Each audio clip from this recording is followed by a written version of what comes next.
Hello বন্ধুরা, lion king কালকে 17ই বৈশাখ ভাড়াট উত্তরপাড়া থেকে রোড শো করতে করতে যাবে পাঁচমাথার দিকে। Competition plus road show. সকল বন্ধুদেরকে আসার জন্য অনুরোধ।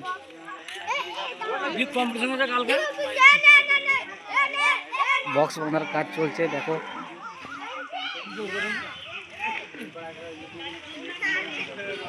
আর সকাল 10টায় কম্পিটিশন আছে। এই যে আমাদের কালী মন্দির, মায়ের মন্দির।